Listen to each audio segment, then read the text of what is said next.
Hello guys, एक बार पुनः मैं एक शॉर्ट ट्रिक लेकर आपके सामने प्रस्तुत हूं।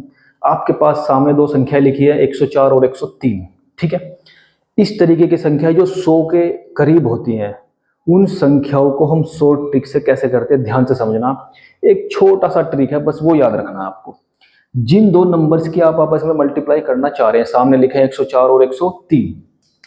हमें बस सबसे पहले ये देखना है कि ये नंबर 100 से कितने ज्यादा है या कितने कम है। कम वाले भी करेंगे, पहले हम ज्यादा वाले देख लेते हैं। ये नंबर 100 से कितना ज्यादा है? 4। क्लियर। ये नंबर 100 से कितना ज्यादा है? 3। क्लियर है भाई? देखिए ध्यान से, ये नंबर 4 जो है 100 से 4 ज्यादा है क्योंकि 104 है। ये 103 है तो ये 100 से 3 ज्यादा है। सामने लिख लीजिए, जितना भी ज्यादा है जितना कम है। ये करने के बाद आपको क्या करना है, अब देखिए इनकी क्रॉस करके देखिए क्या संख्या आती है। अगर आप 104 में 3 को ऐड करेंगे तो 107 मिलेगा।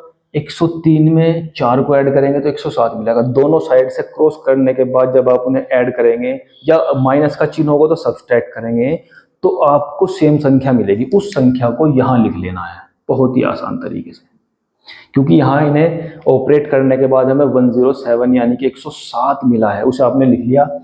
क्योंकि ये सब हम 100 के लिए कर रहे हैं, हमारा जो बेस नंबर है वो यहाँ है 100, क्योंकि 100 से हमने वर्क किया है। 100 में कितनी जीरो आती है? 2 जीरो आती है, तो वो 2 जीरो इसके सामने लगा लीजिए। क्लियर है? कोई दिक्कत वाली बात नहीं आनी चाहिए। ये करने के बाद ये जो दो नंबर आपको दिए गए हैं, इन दोनों की मल्टीप्लाई कीजिए चिन्ह सहित, जो भी उनके चिन्ह लगे हैं। माइनस आएगा तो माइनस को देखेंगे, प्लस आएगा तो प्लस को देखेंगे। तो 4 तिया 12 आ जाएंगे प्लस के। अगर ये माइनस होते तो आप इन्हें माइनस कर देते, लेकिन यहाँ क्या मिला है आपको? प्लस, तो आप इन्हें ऐड करेंगे। यहाँ पे 2 का 2, 1 का 1, 7 0 1। ये आ गई इन दोनों की मल्टीप्लाई 104 और 103। यानी कि जो संख्याएं 100 के नज़दीक होती हैं उन नंबर्स की आप आपस में ऐसे मल्टीप्लाई करते हैं। ये तो मैंने ज़्यादा वाला लिया है, अब मैं लेता हूँ कम वाला। ठीक है। अगर ये संख्याएं कम होती तो आप कैसे करते? देखिए ध्यान से, क्लियर हो जाएगा अभी, नो प्रॉब्लम, घबराने की कोई बात नहीं है। 96 की मल्टीप्लाई आप 94 में करेंगे। क्लियर है? कोई दिक्कत वाली बात नहीं है। ये 100 से कितना कम है? 4। माइनस का 4 लिख देंगे यहाँ पे। ये 100 से कितना कम है? माइनस का 6 कम है। Very clear. अब देखिए मैंने आपको प्रोसीजर क्या बताया है। इसके साथ इसे देखिए, इसके साथ इसे देखिए। ये 96 है, ये -6 है, तो कितना बचा आपके पास? 90। ये 94 है, ये 4 है माइनस का, तो 94 से 4 गए, कितने बचे? 90। दोनों साइड से आपने ऑपरेट करके देख लिया, एक ही नंबर मिल रहा है। उस नंबर को यहाँ पर बहुत प्यार से लिख लीजिए, क्योंकि वही नंबर आपने यहाँ पे लिखा था, वही नंबर सेम प्रक्रिया अपनानी है, कम वाले में भी और ज़्यादा वाले में भी। इसके बाद हमने क्या किया था, ध्यान से समझिए मैंने क्या किया था, सोचिए मैंने क्या किया था। इन दोनों की मल्टीप्लाई करने से पहले मुझे क्या करना है, क्योंकि ये दोनों नंबर 100 के करीब हैं और बेस जो नंबर है हमारे पास 100 है, उसके लिए हम यहाँ क्या लगाएंगे? 0 लगाएंगे, क्योंकि 100 में 2 जीरो आती हैं। क्लियर है? ठीक है। ये करने के बाद हम इन दोनों की आपस में मल्टीप्लाई करेंगे। 6 चौक कितना हो जाएगा? 24। और क्योंकि दोनों माइनस है, मल्टीप्लाई करेंगे तो क्या हो जाएगा? प्लस। क्लियर है भाई? अब इसमें से ऐड कर दीजिए, 4 का 4, 2 का 2, 0 का 0, 9 का 9। तो अगर आप इन दोनों की आपस में मल्टीप्लाई करेंगे तो ये आएगा। आपको किसी प्रकार की मल्टीप्लाई की कोई खास जरूरत नहीं पड़ी है, सिंपली आप कर सकते हैं। देखिए मैंने फिलहाल 2 टाइप के सवाल आपको समझाए हैं, एक वो जो 100 से ज़्यादा है, एक वो जो 100 से कम है। अब मैं वो बताता हूँ जिसमें एक कम होगा और एक ज़्यादा होगा। वेरी सिंपल, बहुत ही आसानी से समझेंगे। ठीक है।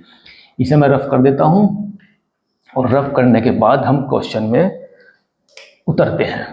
103 यहाँ पर लिखता हूँ 97। आपको इन दोनों की क्या करनी है? मल्टीप्लाई करनी है। मल्टीप्लाई करने से पहले आपको क्या देखना है कि वो कितना ज़्यादा या कितना कम है। Very clear. ये कितना ज़्यादा है आपको दिख रहा है, प्लस का 3 ज़्यादा है। ये कितना कम है? ये माइनस का 3 कम है। ठीक है। मैंने यहाँ नंबर ले लिया, आप कुछ भी ले सकते हैं, आपकी मर्जी है। ठीक है। इसके बाद आप क्या देखते हैं कि क्रॉस करके देखते हैं। 103, ये माइनस का 3, तो 103 से 3 गया, कितना बचेगा? 100 बचेगा। 97 और ये 3 प्लस का 97 में 3 को जोड़ेंगे तो कितना मिलेगा, वापस 100 मिल जाएगा। तो दोनों साइड से करने पर आपको क्या मिल रहा है, 100 मिल रहा है। उस 100 को यहाँ पर बहुत शांति से लिख दीजिए, कोई शोर नहीं करना, प्यार से लिख दीजिए आराम से। इसके बाद हमारा अगला स्टेप क्या था, क्योंकि इन दोनों नंबर्स का जो बेस नंबर है जहाँ से हम शुरुआत करते हैं वो क्या है, 100। 100 के लिए यहाँ क्या लगा देंगे आप, 2 जीरो लगा देंगे, बहुत सिंपल है। जीरो लगाने के बाद अगला स्टेप क्या था, आप इन दोनों की मल्टीप्लाई करेंगे। 3 3 जा 9, 3 3 जा 9 है। लेकिन ध्यान से देखिए वो जो 9 यहाँ पर आया है वो माइनस का आया है। क्या आया है, माइनस का आया है। तो इसका मतलब आपको घटाना पड़ेगा। 10,000 में से 9 घटाएंगे, 10,000 में से 9 घटाएंगे तो कितना बचेगा भैया, 9,991 बचेगा। वेरी सिंपल, कोई खास मल्टीप्लाई की जरूरत आपको नहीं पड़ेगी। तो इस तरीके से आप जो नंबर्स 100 के आसपास होते हैं उनकी आपस में आपको मल्टीप्लाई करनी पड़ती है। तो उस मल्टीप्लाई के लिए इस शॉर्ट ट्रिक को अपनाइए और फास्ट रिजल्ट पाइए। धन्यवाद।